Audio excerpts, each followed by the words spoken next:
certain political sides. How exactly and why do you feel so? You know, there is always political interference. You know, and when I say that, I'm also a lawyer, so I also understand the grapevine. I understand clearly the grapevine. But if you look at the officers, the DPP himself, the DCI, and the EACC director, these are very good officers. But you know, they are put under pressure. Many times they have been put under pressure, and they also sometimes, I mean, they also speak. And you will know that some of the cases they have been forced to take to court, they are not necessarily that they have watertight, because also sometimes forensic investigation, so that you can have a watertight case, takes a bit of time, takes some good time, and we haven't invested sufficiently in forensic laboratory, and that's why you find that most of these cases go on, collapsing, and because even in terms of material evidence, the documentation is quite intensive in most of these corruption cases, and the tray of papers is quite long, and therefore when you want to put pressure on them so that so and so who is seen to be supporting so and so can actually be or slowed down, then this kind of thing is going to be a problem. So you'll find that the results that Kenyans, because Kenyans genuinely want us to stop corruption, want us to fight corruption. And actually, as a country, we need to deal with corruption. But once you bring in politics, you lose it. Because also politics will be played by those who think that you are approaching it from political side. Then there will be resistance, there will be politicization, and then we will lose the battle. With or without the political targeting, do you feel that those people before court have a case to answer? There are many people who have cases to answer. They haven't been taken to court. Yeah, but take the Samburu governor, take Waitito. I mean, I sit in the Committee of Justice and Legal Affairs as the Vice Chair. And when we actually approved the EACC director, they confirmed that there were like 4 or 5 very watertight investigation files that are complete, and that within maybe less than 90 days, he will be taking those governors in court. To date, it's only 2 governors. They keep on putting the strings. And and I'm not joking here, they keep on putting the string. You speak, slow down, or we release this file. That's rubbish. It will not work. You will not get the results that the Kenyans are waiting for. You wanted to say something, but in Kibra. We could come to that later. Okay. To date, nobody has been summoned. Notwithstanding the major political electoral violence that has been meted on people, we'll come to that, Honorable Wahome. But before I come to you, Honorable Wanga, so from a lawyer's perspective, is that true? Do you feel there's political targeting in the cases that you see being taken to court? I don't know which side you work for. Is it defense or prosecution mostly? I can work for both, but mostly I'm a defense counsel. Now, I have to admit, as a government, there are times that, and I have seen it, and it's actually true, that the government may do what has been described as by Honorable Wahome. There are cases that are brought to court, in my own estimation, with the aim that they collapse. You understand? Either that you're charging the wrong people, or you don't have properly investigated files, and so therefore the intention is that the cases collapse. At times it has happened. And like she says, there are oftentimes that we have people that evidence is there, they should be charged. And a good example is just after in the just concluded elections. We've seen the violence, and we know what the law provides, and we know who is to take responsibility, and it doesn't happen. So I think there are times when the government, the agencies involved, play politics with certain individuals. So to what extent and for whatever aim, your guess is as good as mine, but it does happen. Aside from that, as a legal practitioner, as a Kenyan, I am happy when even that one person is prosecuted successfully in court and taken forward, and it has happened. Honorable Wanga, we cannot be discussing corruption without us discussing integrity, Chapter 6 of our Constitution. And as much as perhaps it seems to be a bone that we can still as a nation, agree with, for example, should someone still remain in office when they have a pending case or an active case in court, at the end of the day, we still can't police integrity. No matter how many policies we put around it, you cannot police moral integrity.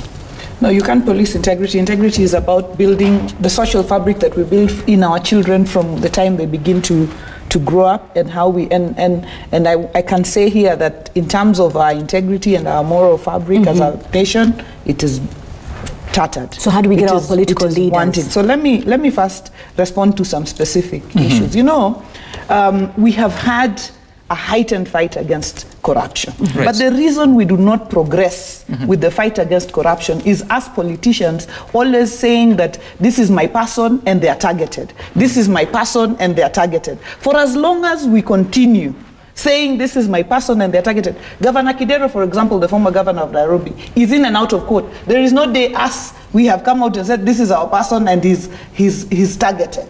You know, but when you touch certain people, and this almost collapsed the Aror and Kimwarer case, because the DCI and DPP came under so much attack by people who are saying, yes, we support the fight against corruption. But how do you support the fight against corruption when you're constantly attacking the DCI, DPP, when they're continuing with their work? But Honorable Wanga, the allegation that she raises that political allegiance can be used to sort of discipline some of people that have been suspected. And she says that there are so many people with cases to answer, but they're not being pursued because of their political inclination.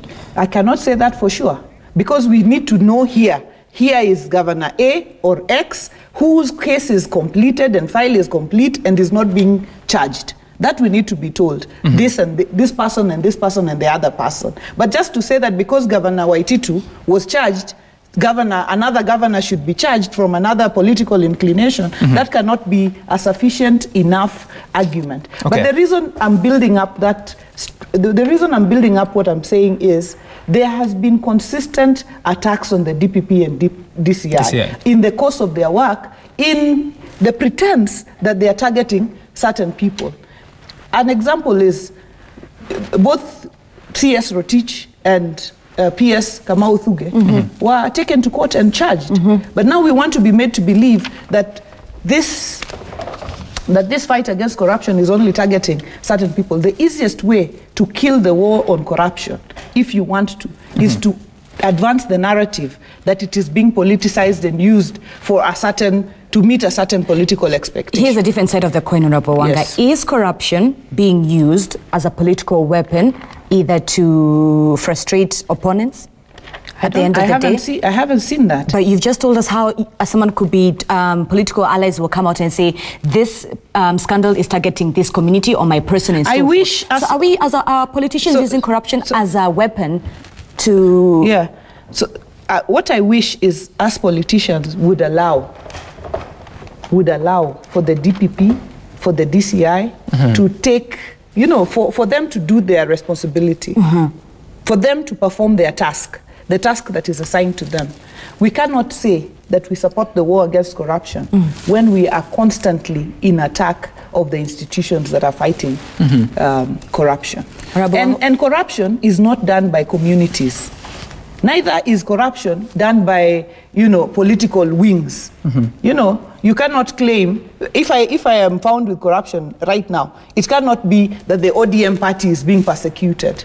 Today we have things even on the newspaper, everywhere. I do not know which political wing we would be talking about there. Yeah. Okay, all right. I want us to make progress so that we move to the next topic. That is to do with what has been happening in the Kibra constituency. And during the by-election, we saw what happened on the day of the election on Thursday, quite a chaotic day. But then again, there was a Thanksgiving rally that was on Sundays. Just listen to what the leaders had to say there before we can get back to the violent scenes that we saw.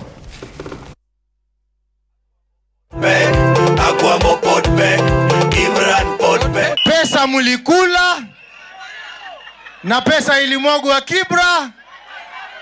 Wana Kibra ndio tunaishi kwa hali duni, lakini ubongo inafanya kazi. Sasa hii kofia mimi nitakaa naye mpaka nisikie mwenyewe ni nani. Niliona yuko mtandao akisema we are colleagues, we are colleagues, we are colleagues. Hakuna hapo bwana. Sasa mtu alitoka Kolomani juzi akaja Kibra kama geologist. amechukua mawe Kibra. Anaanza kuangalia kama kuna dhahabu ndani ya hiyo mawe. Nimekuja hapa kuomba msamaha kwa niaba ya watu wa Kakamega kwa yale mambo Khalwale alifanya hapa. Bwana Ruto, Deputy President, wewe sikia vizuri. Ulisema kamanda ni mzee, kuja tuonane na wewe.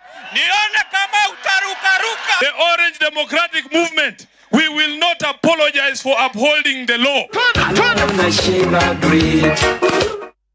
Okay, all right. I don't know what comments you have, but please keep them so that we look at what happened between Simba Arati and Didmas Baraza on Thursday. Usiongee mbaya. Usiongee mbaya. No, unataka ukimbizwe sasa? Na nani bwana? No, mtakimbizwa. I can decide ukimbizwe sasa. Sawa sawa. Unataka? Sisi we are friends. Yeah. Wewe unaanza mdomo yako yeye utatolewa nguo hapa ya colleagues. Ya colleagues.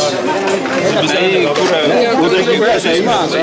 Utakimbia kama na pole pole. Hapana lete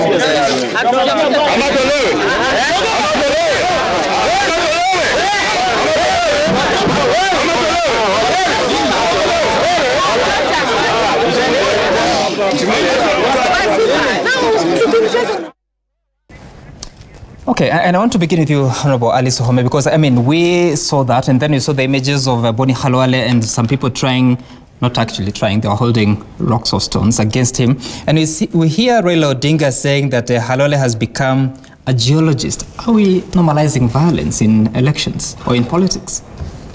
You see, I think Kenyans should not be surprised by the violence that ODM arranged and perpetrated in Kibra.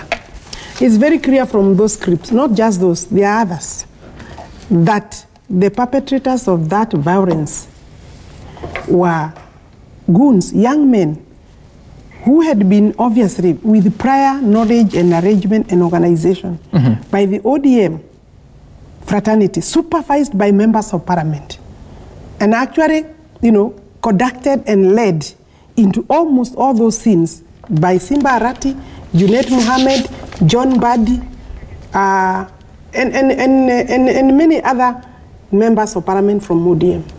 You see, every member of parliament that you have seen in that particular clip where Didmas was, because there is Jadesa, there is Didmas from the Jubilee, Washieri. And there is Washieri, who is the chief whip, and there is Anab, Honorable Anab, women rep for Garissa.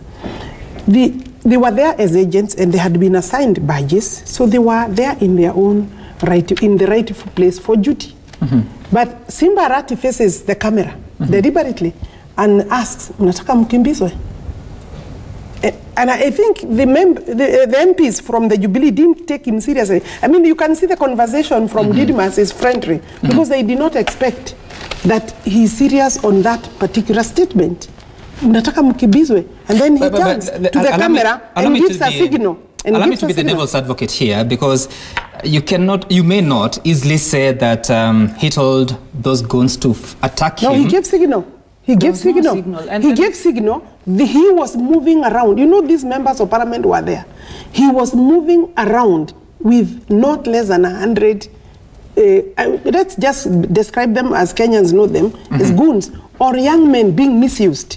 And it's unfortunate because, you know, is it the nature of those young men, or it's because of instructions from politicians? It is the nature of the politicians in the ODM. They are used to violence. They have done it before. They are not apologetic. The Honorable Raila Odinga clearly says Boni Khalwale had turned himself from, I think, a gynecologist or a doctor, medical doctor, to a geologist.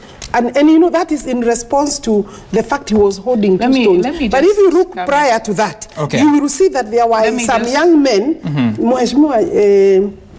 Gladys, it's okay, just finish. They were holding very big locks. And you know, actually Khalwale, unusually, so that you would have expected that he should be running away, but he decided to act, and I think running away from that is easier to first defend, so that he can get some space to be able to sneak out of that situation. Honorable Wanga, your right of response. It's unfortunate. Anna is pregnant, but she was an agent and she agreed to be an agent. In fact, we had asked her, why do you want to go? She said, but surely we have been assured that it is safe. There are also pregnant women going to cast their votes. Why should I not agree to be? And she was really thrashed out. So first, let's get Honorable Wanga's response. First, let me call out the hypocrisy in Alice Wahome and her team. You know, first before coming to Kibra, 2 weeks ago, we had a by-election in Ganda. Aisha Jumwa went into someone's home, where they were training agents. She went into someone's home, she beat up people, she continued surging, and that incident resulted in the murder of an uncle to the candidate in Ganda. The first people who were in Mombasa defending Aisha Jumwa were Alice Wahome and her team. Now here, in Kibra, we have Simbarati and Didmas Baraza having a conversation. When they have that conversation, some youth, there is a small scuffle that happens. In fact, as you look at that video, Baraza is not even hit. Nobody even hits him. It's a small scuffle, a small confusion that happened there. But somebody, have you talked to Baraza? Let me, I'm talking about. Has she talked to Baraza? No, I want to finish because you know this. You also interrupted. I want to finish. Allow her time. I want to finish. Somebody takes the kofia out of the head of Baraza. Now that becomes a big issue of ODM being violent. You know, let us be let us be very serious people and stop being hypocritical. That small scuffle that happened there has now become ODM is violent, ODM is pushing. Simbarati in that video is holding Rehema Jaldesa like this, protecting her and the other ladies from any harm from anybody. Let me ask you a question here. So what is important here is to call out deep hypocrisy from people who actually are known for murdering, to coming to say ODM is violent, ODM is this. One thing that happened in Kibra that makes people very bitter is we were not going to allow for voter bribery that had been planned. We were agents, even Simbarati was an agent. I myself was a roving agent. Simbarati was a roving agent. Other MPs were agents in their very specific stations, but we were never going to allow for any voter bribery. You've said a few things, and I want to question about that, because when you say that Simbarati was having a small scuffle, when he says that unajua naweza sema ukimbizwe, what does that mean? But did he say that? He said, unajua naweza sema ukimbizwe. No, did he say kimbizwa? Or did he tell anybody around him? That is why I'm saying, because when he says such a thing, doesn't that insinuate already a potential that there's action that can be meted against this member of parliament because of his words? Let me tell you, and let me be very, very clear here. When colleagues have a conversation, just like they were having there are a lot of things we say to each other as colleagues. When mtumbaya bana, we usikuje hapa, we usifanye hii, we usifanye ile. It is a friendly conversation. And that is what was happening. And as you saw, they were all very comfortable. They were all laughing. I'll give you a chance. The thing is, they were all laughing. They were having a cordial conversation. But of course, you can see that Didmas Baraza was frightened. And then you said that you are not going to allow voter bribery in Kibra constituency. I mean, that's an offense that should be reported to the authorities. How did the roving agents become Let me tell you, if you find someone who is, you know, police cannot be everywhere. So if you find someone who is conducting voter bribery, first there is a citizen's arrest. You first take the person and hand them over to the police. And that is what was happening in Kibra. All the scenes you saw, the citizens saw someone, if someone tried to bribe you, you said, no, we kuja, tuende kwa police, because you cannot expect police to be everywhere. But we were going to protect that vote by being very, very vigilant. But what I do not want, the Tangatanga people to come here and say is that ODM is violent. Yet, nobody was even, you know, hit. Even Bonnie Halwale was carrying rocks. The people who were actually stoning people was Bonnie Halwale himself. But honestly, you know? Honorable Wanga, you saw the clip between Bonnie Halwale and the people who were attacking him, so we may give him the benefit of the doubt of defending himself. But I'm sure that you have to take a short break. Does he have to? Why didn't he report to the police? Does he have to go to Kibra? No. But he was in a dangerous situation. There were policemen everywhere there. He should have reported to the police instead of going. I don't know why we are going on a break, but maybe for, Honorable Wanga. No. That has not been allow us to take a short break. And you know, when you're carrying rocks, and you know, Alice Wahome was speaking here, and nobody interrupted her. When I am just making my point, to make no point. When I'm making my point, when I am making my point, she's there insulting, and this is what the Tangatanga group are used to. Okay. We cannot be Honorable Wanga, we're taking a short break. When you return, we'll... You know, so let me say, Bonnie Halwale should never have picked stones. I have to stop you, Honorable Wanga, because we need to take a short break. When you return, we'll be taking views from Eunice Lumalas as well as Honorable Alice Wahome as we take the conversation forward. You can text us your views on 2242 or Twitter at Citizen TV Kenya. The hashtag to use is DAYBREAK.